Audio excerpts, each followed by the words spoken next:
مناسبة عيد الفطر أوجد مدحوينها قرنك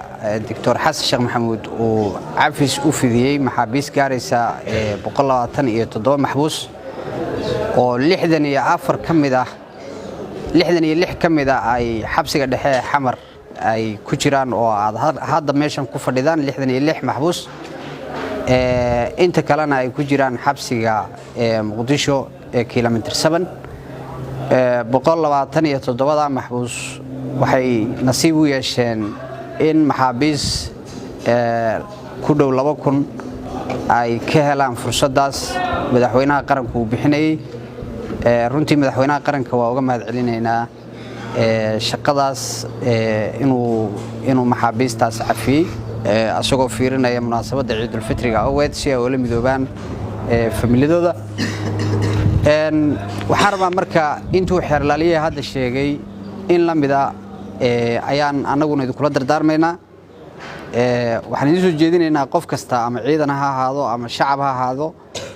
hadduu dambi galo xeerka ayaa qabanaya sharciga ayaa qabanaya waliba haddii qofka mar dambi lagu xukumo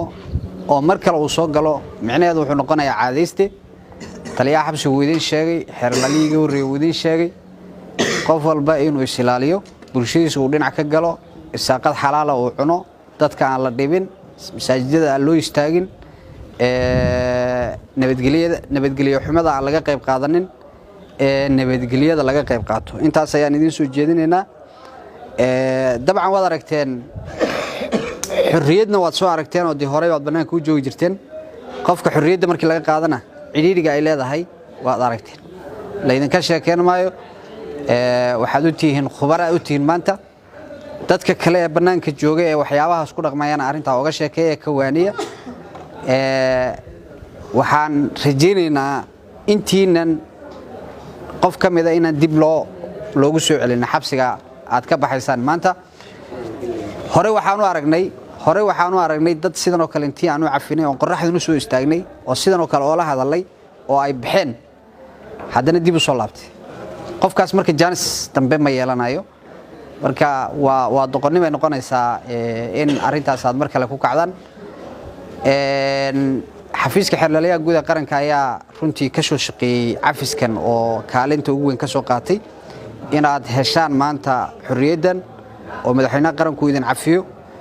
oo aad la midoodaan xaasaskiina iyo caruurtiina iyo familiyadiina iyo hooyadiina iyo aabihiin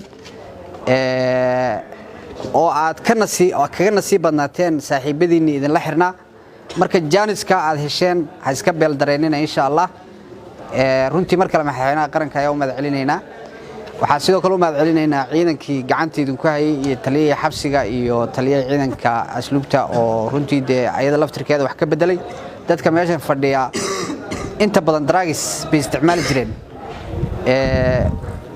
wax badan baa iska bedelay dabcan sida ayagu sheegeen balwadaas ha ku laabanina mar kale jirkiina ay dilaysaa mustaqbalkiina noloshiina ay dilaysaa